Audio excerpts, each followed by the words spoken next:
You are listening to the Wealth Formula Podcast with Buck Joffrey. Get ready to change your life.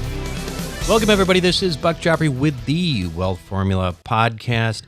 And today I'd like to start out by reminding you of something. There is something coming up here. It's called Wealth Formula Meetup. It's Wealth Formula 2.0, or actually, I think I just called it Wealth 2.0.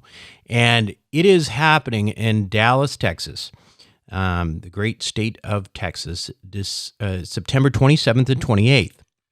Now, this is our second meetup. The first one was a huge success.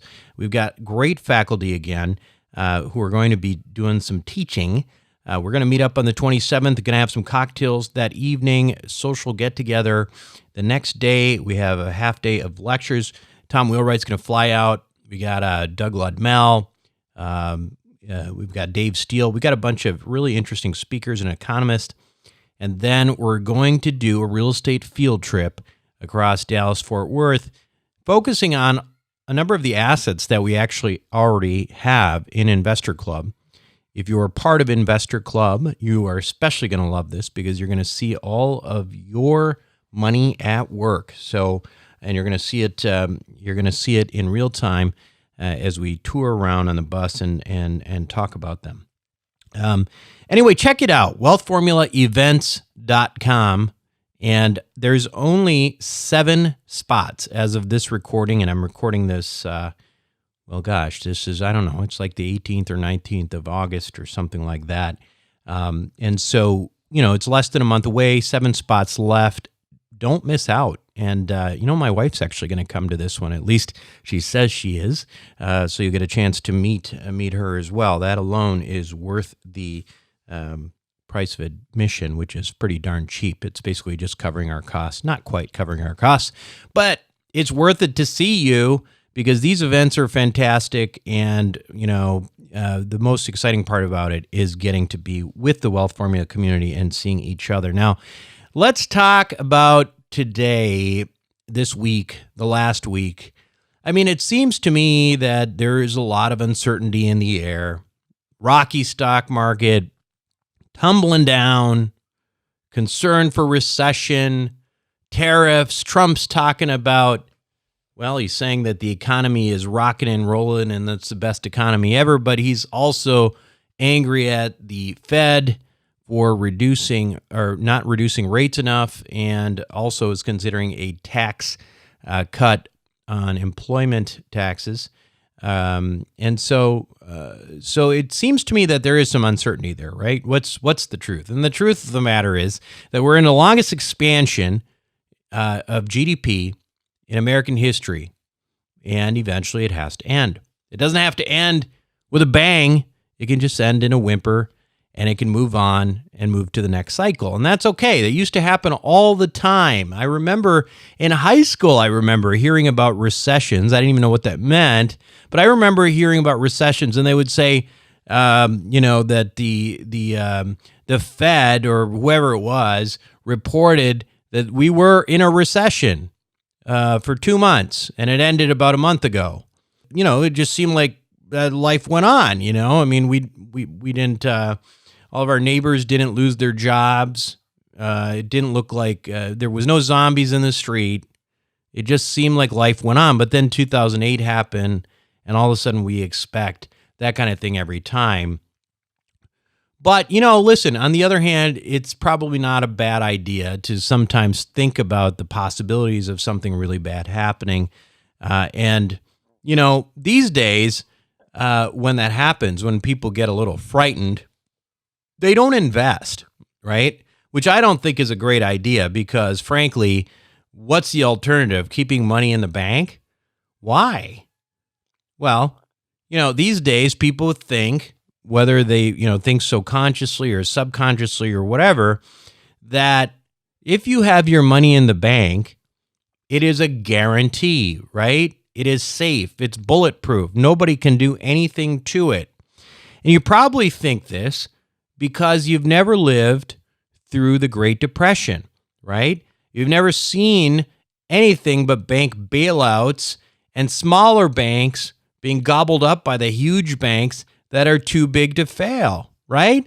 I mean, if you're my age, mid 40s, whatever, even 50s or 60s even, you've never been in a situation where you have literally lost money because of a failed bank because, well, there's been FDIC protection. Most of these banks just get bought out by the big banks, et cetera. You don't even notice. You just drive to the bank one day and it's a different bank altogether, right? And you say, well, gosh, what happened to this bank? I've seen that happen a few times. It looks like it's a different bank. They still have your money, but it's a different bank. So that stuff is our new reality. We don't think of banks as risky. But during the Great Depression, thousands of banks failed. There was no FDIC protection. People lost their savings. And, people living in that period of time experienced bank closing their doors and not allowing them to withdraw funds on a semi-regular basis. It was sort of the normal, right? I mean, that's why the FDIC was put into place. That was the reality of the Great Depression. Now, as it turns out, during that period, as banks turned their backs on people, the life insurance industry provided its policyholders with substantial amounts of liquidity at a time when it was really, really needed. I mean, cash value life insurance policies during the Great Depression saved many families from financial ruin. That is a fact. And it is no surprise, therefore, that after World War II, the life insurance industry entered what was known as the golden age of life insurance, because those living through the Great Depression wanted nothing more than reliability. They wanted stability. They wanted some growth. Bank failures and stock market crashes were fresh in people's mind. And that was what was making the safe haven of life insurance all the more appealing. So I have to say that it is this sense of steady growth and security that's also made me a big fan of life insurance products, specifically products like banking, right? We call it wealth formula banking. And it's why it's such a major part of my investment strategy. It's a dynamic tool, right? It's a tool that provides tax-free growth, the ability to have access to significant asset-protected liquidity, an opportunity to provide leverage to all of my cash flow investments, what I call double dipping.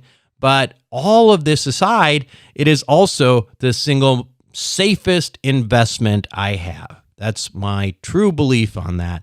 Now, I'm not saying that this is where I dump all my pennies. No, that's not the case at all. Don't get me wrong. The majority of my money's still in real estate, which personally, I believe when done properly and done in expert hands can be pretty darn robust in downturns as well. In fact, did you know that what made those insurance companies so darn robust back in the Great Depression is that they were not really allowed to own stocks, right? They owned real assets. They owned real estate. They owned business, things like that didn't nearly get impacted as much as this crazy stock market. And that's why they came out doing just fine. So the stability of life insurance products makes it, frankly, really, really appealing to me. So how do I use it, right? Well, apart from all of the things, the webinars that we have on wealthformulabanking.com, you should check those out if you have not, because there's incredible, powerful techniques you can use for leverage, et cetera. In the grander scheme, I think of it like this, right? People typically have stocks and bonds, right? That makes up their portfolio. Well, I'm not a stock guy. I own some stocks. I own a little bit of Facebook because of the whole Facebook Libra thing, the digital currency thing, and I think they might be onto something there. I own some junior mining stocks, which haven't done very well, but those are very, very small amounts of stocks I own. My equities are real estate. Really, that's what it is. So that is really the majority of my cash is in real estate. And then, so that's my version of equities or stocks. My bonds are not bonds. It's wealth formula banking, right? I mean, I'm getting like 5.5% wealth formula banking. And it's with a company that's been around since 1775, has always paid. People have always made money since 1775. that's reliable. And so that's why that's my version of stocks, wealth formula banking. Now, what's funny to me about being such an advocate for this wealth formula banking thing is that despite the fact that it is in its core a life insurance product, I think of it as an investment tool for when I'm living, right? Until recently, honestly, I didn't even think about the death benefit. But then of course, if you listen to my show a couple shows ago, I talked about this time when I thought I was dead, that I was in trouble, that I was going to die. Well, all of a sudden I started considering the legacy part of it and the value of the death benefit as well. Now, as investors though, we don't get to see the upside of the death benefit of our own policies, obviously. I mean, that would be nice, but you can't. Once you're dead, and it's not going to matter how much money you make. However, there is a way to get exposure to this part of the life insurance benefit as well. It's not through your own policy, but buying someone else's life insurance policy. You see, permanent life insurance policies are assets. And as assets, they can be legally sold to someone else. That's a pretty amazing thing that most people don't know. And when I first heard about this concept a few years ago, I was amazed, frankly, that I'd never heard about it because it seemed like, wow, that's a great idea. Why don't more people do that? And as it turns out, it was because only hedge funds, banks, and other institutional players were really playing in the market, and everything else was just kind of loosey-goosey and, frankly, a little bit risky because there was a lot of bad players in the market. So when I figured this out, that I thought, gosh, in theory, this is a really interesting thing, something that I want exposure to, I went ahead and started doing a bunch of due diligence on companies, and out there popped a company called ASR. Man, I drove them crazy with my due diligence. And so I was so impressed. By the time that I actually became an investor, I was also partnering with them as a fund manager as well. So that's saying a lot because those of you who know me know I really beat stuff up a lot before I'll ever put it out there as a fund or offering myself.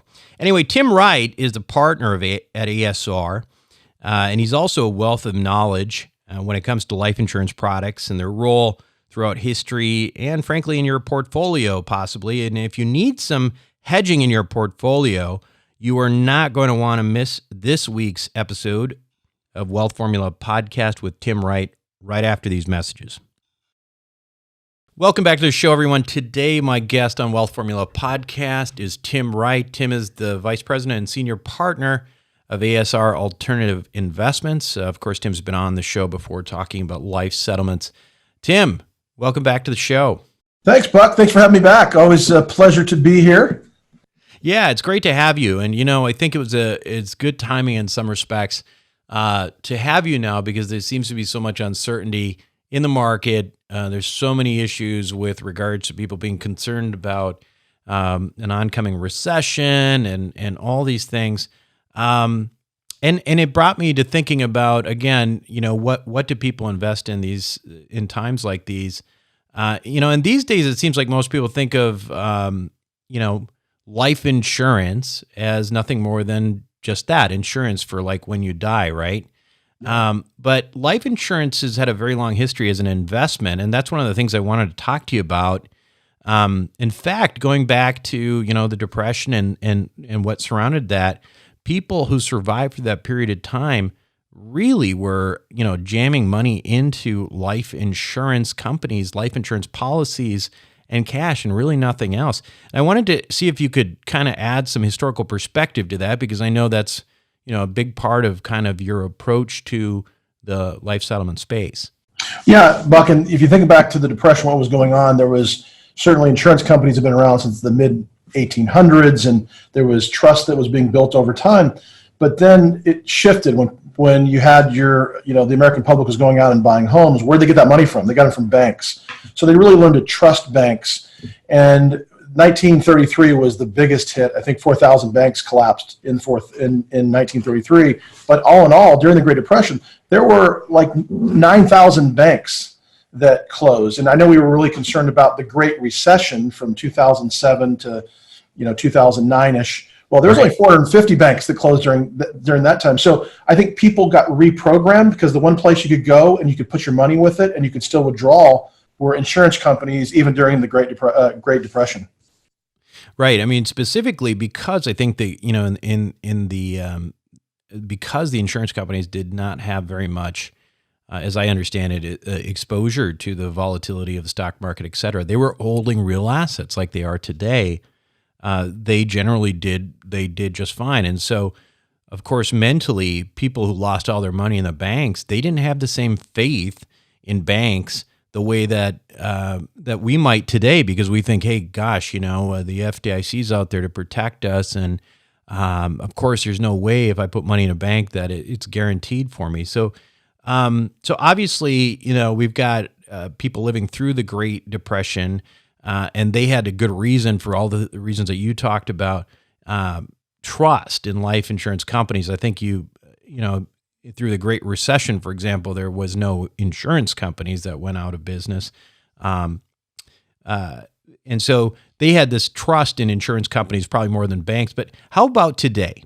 Okay, let's move on today. What makes life insurance companies, and I guess therefore investment into life insurance policies, a relatively lower risk investment compared to, other assets? Yeah, so if you think about oil companies and banks, and you put all those assets together, and then when you compare that to insurance companies, oil and companies and banks pale in comparison to the size of insurance companies in America and worldwide. People don't realize that. So when you think of just the mass size of the industry, then you think about where the vast majority of companies in our country, especially the institutional grade paper, they're all legal reserve life insurance companies. Okay, I'll say that again, legal reserve life insurance companies. And the reason that's so critical, and I'm sure everybody that has insurance has a policy with a legal reserve life insurance company, John Hancock, Mass Mutual, Penn Insurance, they're all legal reserve. The reason that's important is that basically the government, it's state by state, they come in and they basically say, you need to meet these requirements in your cash reserves in order for you to sell policy under this banner of being a legal reserve life insurance company. So why is that important? If we get into trouble or insurance company gets into trouble, we have that backing.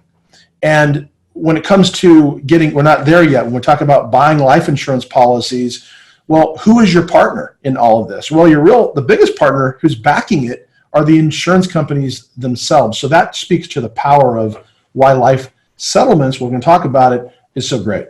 Yeah. So life insurance typically, because I get this question sometimes, like what happens to a life insurance company if it quote unquote goes out of business and goes into reserve? So first, there's a inherent value in its assets vis-a-vis the life insurance policies. So presumably that's level one. Those get gobbled up. They're going to get gobbled up from another insurance company who's going to want them and buy them at a discount. Great deal for them. As a client, you don't notice a difference. You still got the same policy.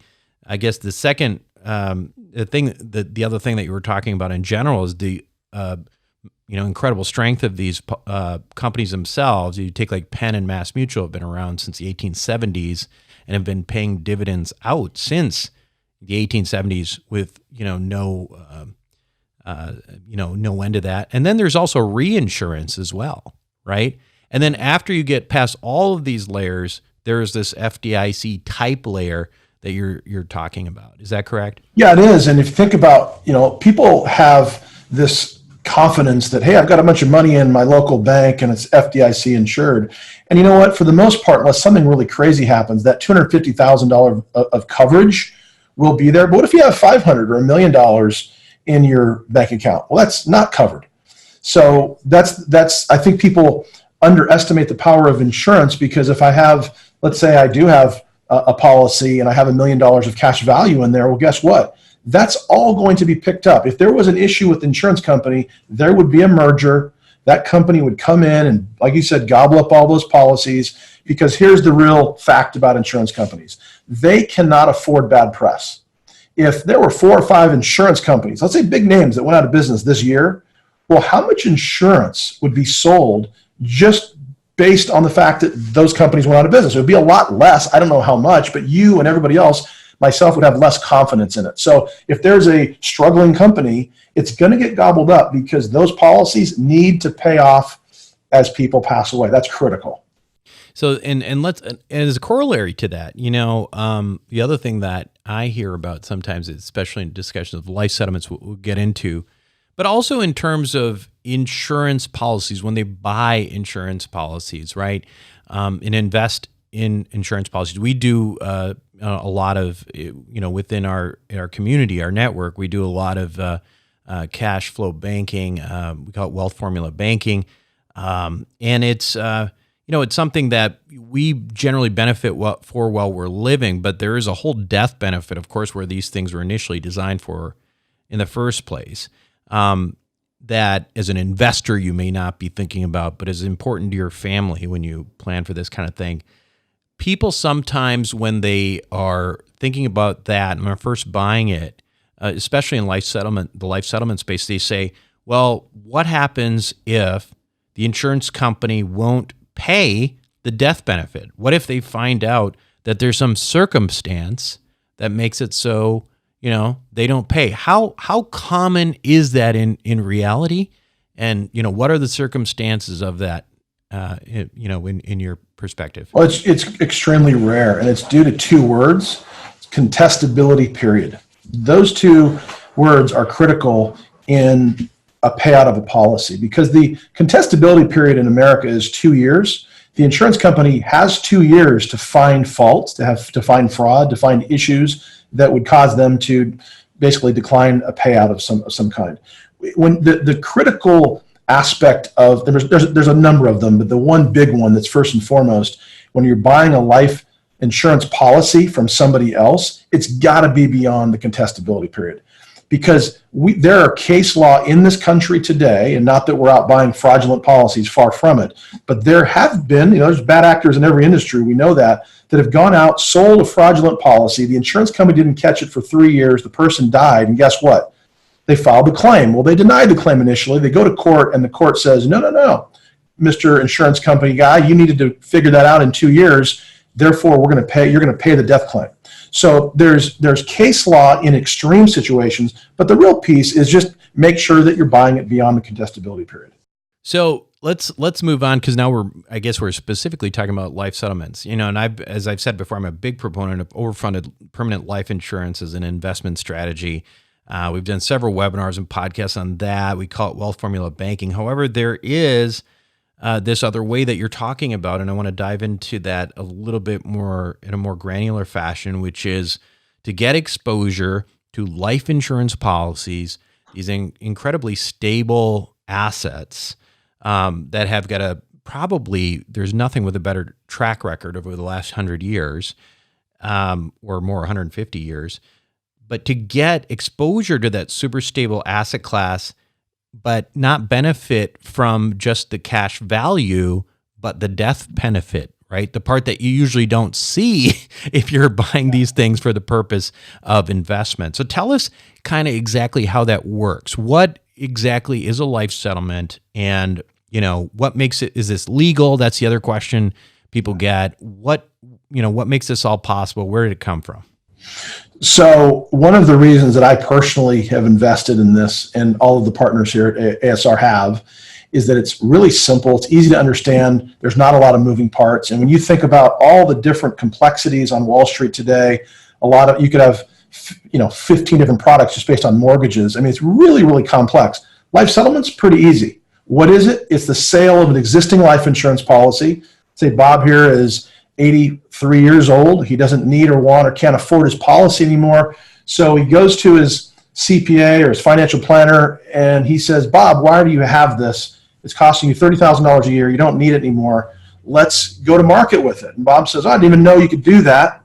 Well, in essence, they go to a broker. The broker then figures out how much that policy is worth. They do all of the HIPAA release information. They get a value there. They get life expectancy analysis done. And then they go to life settlement providers. There's about 25 of them in the U.S. today that are good size. And those life insurance providers, right? They're life settlement providers. Yeah, like right. And they're effectively sort of like real estate brokers for for life insurance policies? Yeah, I kind of look at them as like the title company within the real estate industry. They're kind of the middleman that work with the selling agent and the buying agent.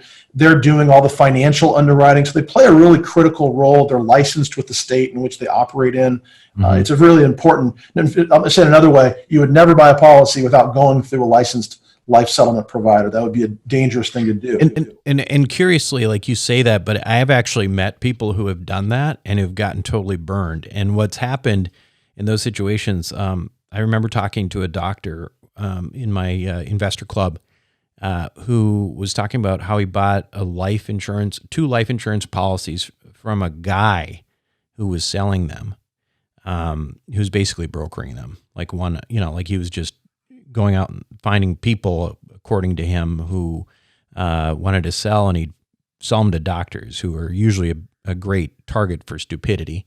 Unfortunately, in our world, I mean, I'm a doctor, so I can say that. Yeah, you can say that, yeah. And neither one of them paid out for whatever reason, and it turned out they were basically fraudulent. So how does going through the right, through a life settlement provider in this case, how does it make it a safe and I guess, bulletproof way of doing this, where you don't have to worry about the legitimacy of a policy? Well, and that's exactly what the provider does.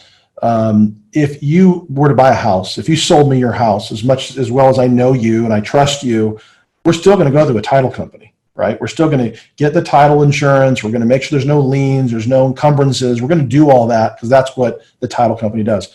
By going through the licensed provider, what you're basically getting there is a financial underwriting. So they're going to look at liens. They're going to look at the contestability period. They're going to see that the person that we're buying is showing his net worth at $5 million, but reality, maybe it's 500,000. They're going to look for fraud. They're going to see if there's an open suicide clause in that, because a lot of people don't know that if somebody dies beyond the contestability period, or even within the contestability period, with most insurance companies, if you were to commit suicide, for example, it's still going to pay out. People don't realize that. If there's an after 2 years, right? Well, even if you're 3 months into it or 6 months into it, as long as there's no foul play involved, if there was a suicide in 99% of coverages, it would pay out. Now, that is. And so beyond the contestability period, for sure it's going to pay out, but every once in a while, you'll find an insurance company that has an open suicide clause in it, in a policy, and that basically states that no matter what, you could be 10 years in the policy. If you've committed suicide, it won't pay out. We obviously avoid those types of policies. Those are things that a provider, there's about 30 different things they check on, Buck, before a buyer like us would say, yep, we're good, let's go ahead and do it. So in effect, they are doing all of the due diligence for real buyers, and to the extent that there's a consensus that you can trust these people. When you go to these things, you're sitting at the table and you're bidding on them against other buyers. Is that right? Who are the other buyers typically? So the number's not going to be exactly right because you never know what it is, but about 95% is what we would estimate of the buyers in this market are institutions. They're hedge funds, they're banks, they're insurance companies even to some extent. And so those are the companies that we're bidding against. There's also maybe some individual family offices, those kinds. You're typically not finding a retail type investor, even if you're worth a few $1 million, out just buying policies. So it's a market that is nice in that sense that you don't have tons of competition, but that's basically who we're bidding against, is institutions. Yeah. So in that, I know I've heard some of the big players, for example, Berkshire Hathaway. Well, they're a big buyer in these. I think Bill Gates has got $500 million or so in these types of things. Does that sound about right? Yeah, it's and again, those things that we hear over the years, I'm sure that they've bought and sold. AIG was, controlled by Berkshire Hathaway for a long time. And AIG at one point, this has been a few years ago, they owned actually 50% of all the life settlement death benefit in the space. If you think about how big that is, and we're talking about $50 billion market, give or take, because again, most of these companies are not public, so you don't really know what their numbers are. But yeah, 50% of the space at one point was owned by an insurance company. So wow. Yeah. So I mean yeah, that's crazy. Let's talk about real quick, where do these policies come from anyway? Are they typically, I've seen some commercials lately of people are basically advertising. Are those the companies that go out and, basically do the first round of, trying to recruit these policies, and then they go up to those life settlement providers? Or are those the life settlement providers themselves, the ones on TV doing the commercials? yeah, so we look at the advertising that's going on right now as a real positive because it's creating awareness. But yeah, Coventry Direct, which is what you're going to see on TV, they're basically the broker for Coventry. Coventry is the largest provider in the country. They do probably the majority of the institutional work for hedge funds and things like that. So that's where that originally is coming from. When it comes from, your original question was, where are they coming from? Yeah, I mean, like who? I mean, the typical person selling these things. Who are they who are they targeting on these commercials? It's just people who are, people who just don't need them anymore. So there is a huge percentage of America that has insurance. Okay, estimated $17 trillion of life insurance in America today in force. Mm-hmm. So that's term policies, which are huge, obviously, variable life, index universal life, and whole life. Well, within that 17 trillion, you have a small percentage of people that bought policies for estate planning purposes. Okay. Mm-hmm. It might be a key man policy. So you and I own a business and we had a couple of insurance policies taken out on us. So these policies are $1 to $3 to $5 to $10 million. They're bigger insurance policies. And they get to a point in their lives that they might be 80, they might be 85 or even 90, where they really don't need it. They've outlived the usefulness of them. Mm-hmm. Now, if it was 5 years ago or 10 years ago, somebody that's really sophisticated still might not even know about life settlements. But today, the financial advisors and the insurance agents and the CPAs, they're very much aware of this. So if you have a CPA and you go to them and say, listen, I've got this big policy, they're going to tell you, hey, listen, let's explore the options. Should we sell it? Should we, what should we do with it? So that's where it originates. And then the CPA or that person of influence in their life would basically say, well, let's talk to Bob, the broker, the life settlement broker, not the life settlement provider, but the broker. And let's see what Bob says about this policy. Maybe it's not sellable. Maybe it is. Maybe you want more for it than you can get, or a lot of different scenarios. But Bob, the broker, would then take that information and then start vetting all the information out to determine if it's a sellable policy. Got it.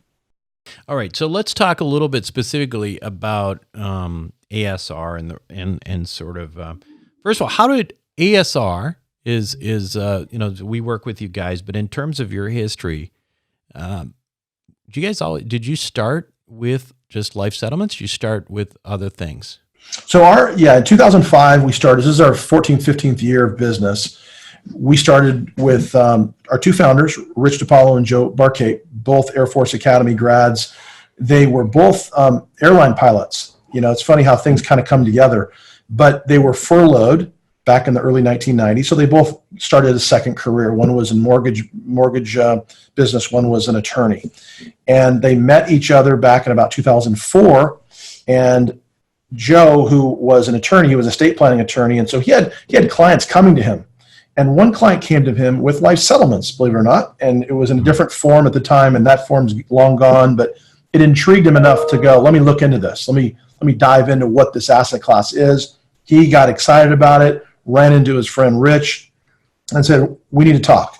And that's basically how it all started. So we are a financial wholesale firm. We work directly with advisors, obviously, like yourself. And we recruit, we train, we support advisors from all around the country. We don't work with individual clients directly. We leave that up to you, obviously, as you know. But that's basically how it started. We do a couple other things, but I would say 95 to 98% of our overall business are life settlements. we, as you mentioned, the Investor Club is, does work with ASR. I want to talk a little bit about, there's different ways to approach this market. And we talked about Berkshire Hathaway and, them buying a ton of life settlements every year. I can't even remember how much it was, like $500 million per year. But what I found interesting about this was that the way they approached this apparently is, they just buy a lot of policies, and then some of it's not just, holding on until somebody dies, but they're arbitraging these things too. They're basically saying we're going to buy, we'll buy whatever people are selling if they look like quality policies. And then, in some cases we'll just hold them for 4 or 5 years and, all of a sudden they'll be worth more because somebody's older. And so they'll do arbitrage that way. So there's certainly more than one way to, to profit in this business.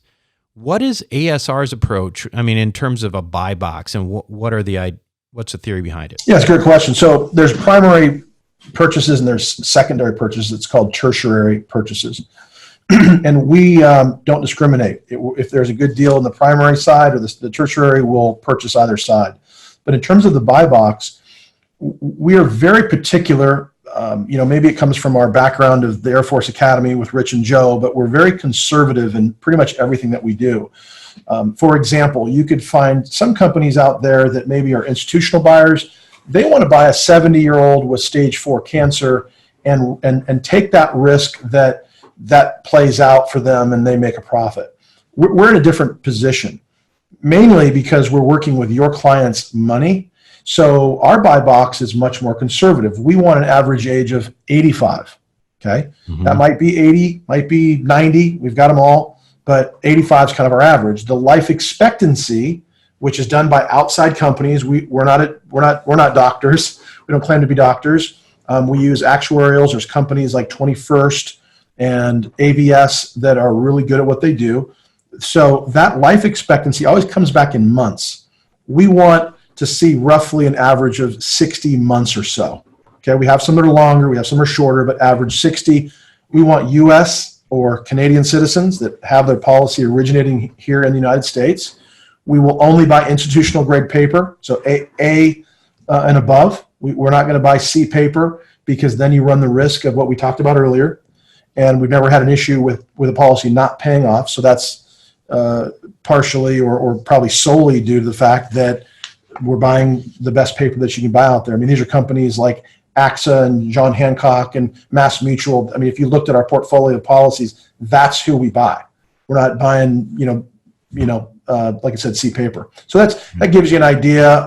Try to think what else would be in the buy box. That's pretty much it. And of course, one of the most important things that must be there. In fact, if you ask our acquisitions team, what's the most important thing that we're looking for when we buy policies? It's premium flow. Okay. This policy on the outside may look great, perfect LE, perfect age, perfect face amount. But if the premiums are 12% of face, that makes no sense and we can never buy it. So even you might say, well, what about the price? Well, the premiums are all within the price. So you have to make sure the premiums are built correctly or it just doesn't make sense. So that's a little bit about the buy.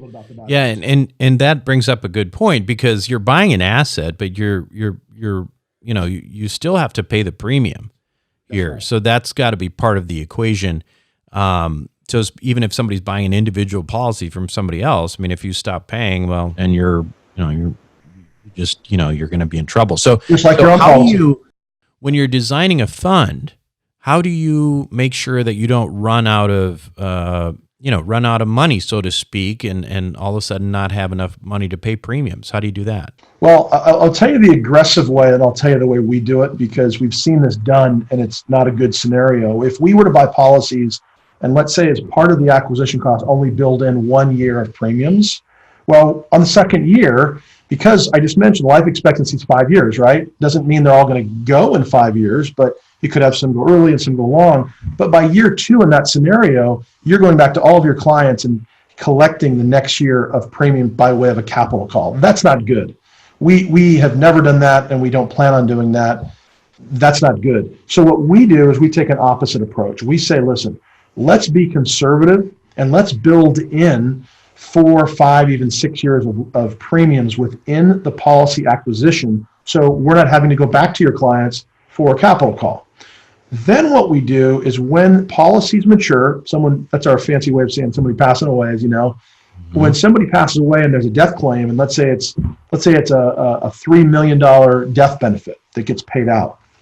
What we need in our premium reserves at all time is at least 10% of the current death benefit. Okay, so let's just use easy math and say that the current death benefit is $20 million now, because we have that $3 million mature, so it's $20 million. Okay, so we need $2 million in premium reserves. If there was $2 million in the reserves and the $3 million policy matured and it went into the account, we'd pay it all out. Every single penny we'd pay it out. But let's just say we had $1.5 million in the premium reserves, okay, and we just have the Jones policy mature for 3. We would take $500,000, put it into the premium reserve, and pay out the other 2.5. So clients get paid the 2.5. The $500,000 goes into the premium reserve to keep it at 10%. Now that's still the client's money. It's still part of what they're investing in, but we elect to hold that back so we're not in a pickle, not in a position where we have to do a capital call. The other thing that you mentioned, which I guess helps with, mitigating some of the risk here, because one of the risks, frankly, is somebody living way too long or a lot longer than you thought. Longevity. Yeah, is to have multiple people in a fund, so that way you are, some people may die a little early, some people die on time, and some people die late.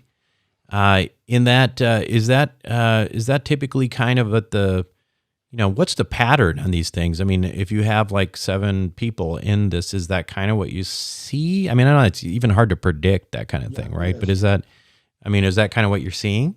Really what you're trying to do, this whole thing, you're trying to create diversification at every level possible. So it's not all females. It's not all males. It's a mix. We try to weight it more toward the men. No offense, men, but that's how it is. We also look for policies with various insurance companies. So, and again, it's never happened, but a worst case scenario, if we bought all AXA policies and we had 7 AXA policies and they had problems, then what would happen, right? So we try to really mix that up. We look at different size policies. So we would say our average is about 3 million. That's a death benefit, but you might see one that's 4. You might see one that's 1.5. You're going to see various levels of diversification within that portfolio of policies. Yeah. So let's talk just sort of nuts and bolts. Like, so you've got this fund. It's a master fund or whatever, and you've got 6, 7 policies in there. You've got some investors, and what happens? So basically, what happens is that every time somebody expires, there's effectively sort of a dividend paid out for that portion of the policy to which people own. Is that kind of how a fund like this would work? That's right. Yeah. So is there, I mean, do you design this in such a way that you cap the time in terms of how long, a policy or a fund might go? And is that usually the plan, or is it? Yeah. So I'll get into that, get into the weeds a little bit, because I'm sure some of your folks listening, the doctors especially, want more of the detail. Yeah. So we use what's called a fund of funds process. So what happens is, Buck here would have a sub fund, and he would raise as much money as he could. But we also have, let's say, 40 other advisors like Buck that are out raising money as well in their practice. And they're not related at all. It's just they also see the value in having their own fund. Well, when Buck and all the advisors raise money, that's going into a client account, right? So if you have an IRA for $100,000, that gets into an escrow account. That money gets moved into Buck's fund, and then the client, you as a client, would own a share. You would own units of Buck's fund, of his sub fund, and then what happens is Buck takes that money, that $100,000, and he invests that into our master fund. So everything we were talking about earlier about buy box and buying policies, our company, ASR Alternative Investments, is the company that has the master fund that's out buying the actual policies. So Buck's fund invests into the master fund. Buck's fund has a pro rata share of our fund. So now if we reverse that, and again, that Jones policy we talked about maturing happens, and let's say it's all going to be dispersed, and let's just say for easy math sake, Buck has 10% of the fund. You know, we have a $10 million fund. You raised $1 million, and that $1 million represents 10%. So now we have a policy of $3 million that's getting paid out. You're getting $300,000, and you will then disperse that to everybody else on a pro rata basis. So pretty simple. Yep. Let me just address one more thing too. You had asked about the timing of it, and I know that you know this, but for all of your listeners, all of the funds that Buck would do are all 12 months, 365 days. So I know you have a fund that's ending September, I want to say 8th or 9th, it's coming up. And so basically what happens in that fund, a new fund will open up, say September, sometime in September, and there'll be a straddling effect because you'll be invested in two funds. But the key is your fund is open for a year. Our fund is open for 12 to 18 months roughly. Got it. Let's, I want to make sure that we kind of cover some of the main, the things that you want to talk about, but is there anything else, that you think that's important to know about life settlements that maybe people don't understand, or the way that you think of this in the context maybe of, the economy now, or, where does this belong in a portfolio? Yeah. Well, the number one thing that we love so much, again, I told you in the beginning of this podcast that I've invested a lot of my money into this because of the simplicity of it. But it's really more than that. It's really due to the uncorrelated nature of life settlements. I mean, I own a bunch of it. Everybody here does. And regardless of what the market or any economy does, it just doesn't matter. I know what my death benefit is going to be. And I love real estate. I own real estate. But I also know that if something happens like last week and it just kept going, we had a real rough week, obviously, in the market, and that causes a recession. It causes, a real crackdown in the markets. That my house that's worth, say, $500,000 could be worth $400,000 fairly quickly. With life settlements, life insurance policy, that death benefit never changes. So, you have that uncorrelated nature, plus the fact that I have an exit strategy. I know that whatever I invested, I know that the death benefit's going to be X. Plus the fact that it's backed by insurance companies, the fact that I'm getting, a targeted yield that is very attractive in today's market. I would say one thing, when it comes to what people might not understand about the industry, let me just address that real quick. We've been doing this for a long time, and I think the awareness is helping this about what I'm going to say. But you do have people that hear this for the very first time, Buck, and you know this, right? That people say, well, gosh, you know what? That seems morbid. So let me get this right. You're waiting for somebody to pass away before you benefit financially. That seems real morbid. And it really couldn't be further from the truth. And I just want to address one thing with you. And that is that when people are selling their policy, this is a sophisticated sale, by the way. It's like selling your house. This isn't just like handing over a deck of documents saying take it. It's a big transaction. But the reality is the people that you're buying it from, you're doing them a huge, huge service by liquidating a portion of their estate that in some cases they didn't even know they had. Let me give you an example. We've had situations where people, life changes and they need liquidity and they don't have it. Well, if they sold their house, all their friends and neighbors, because we all care about that probably too much in our society, would absolutely know that I'm having some problems. If I belong to the country club, right? These are affluent people. I belong to the country club and I no longer belong to it because I can't afford it. I'm having some challenges. I sell my cars. I downsize in other ways in my life. When you sell your life insurance policy, nobody knows. It's the most discreet transaction that you're going to do when it comes to a sizable amount of money that you can bring back into your estate. So most people in years past thought this insurance policy that it no longer needed was just garbage. I'd throw it away and it was no big deal. But now people are finding a lot of value in that. Not only the seller, but the buyers and the investors are finding huge value in that. Right.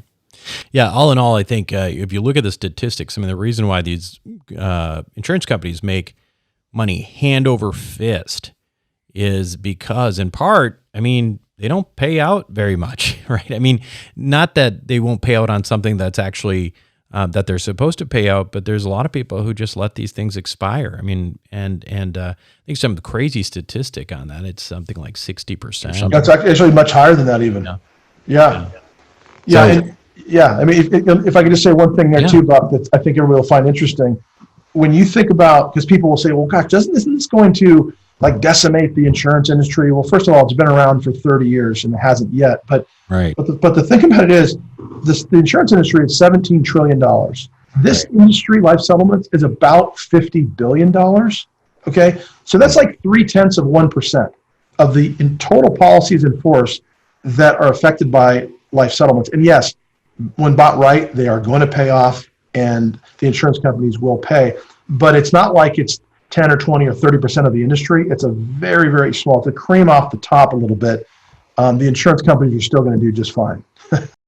Yeah. As I mentioned earlier, this is something that we've been working with ASR in Investor Club. And if you're interested in learning more, there's a video that I did. I played a little bit dumb here just so we could have Tim explain things to us. But go to hedgetheeconomy.com, and that's exactly what this is. It is a hedge to the economy. So hedgetheeconomy.com, and what you'll see there is a little bit more detail on how a fund like this works.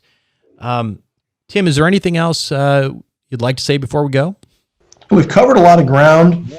I will say most people on this call, I'm sure, know of you or know you because they've been watching you for quite some time. And I know that you didn't ask me to do this, but I'll put in a big prop for you, because not only have you been very good with us for many years now, but I know that you treat your clients like gold, and that means a lot to us. I mean, even though we're not dealing with the end consumer most of the time, it means a lot when we have an advisor like yourself who puts so much effort and energy and time into the process and into your people. You have a great team of people, and that means a lot. So if you're thinking about doing anything with Buck, whether that's life settlements or real estate or whatever, you're in really good hands.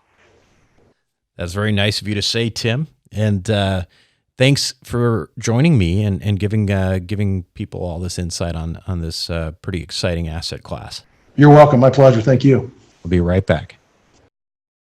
Welcome back to the show, everyone. As Tim mentioned, our Investor Club is partnered with ASR.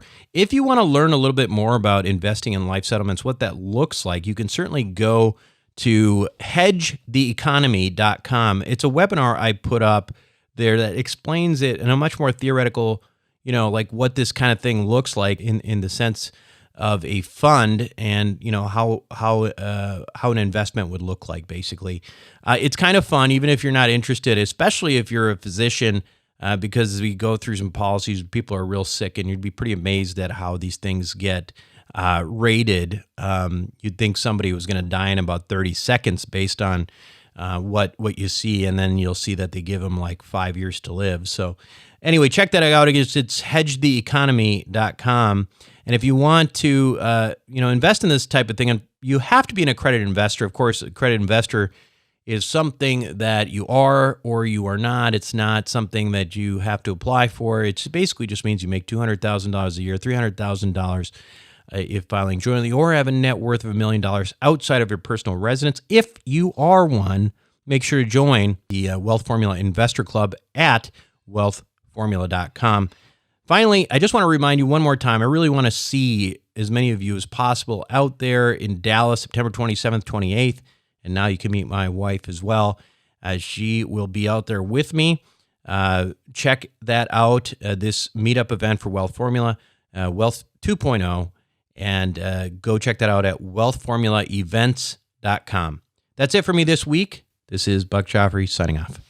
Thank you for listening to the Wealth Formula Podcast. Visit us on the web at wealthformula.com. The information contained in this podcast are opinions, not fact. As always, consult your own financial team before making any investment. See you next time.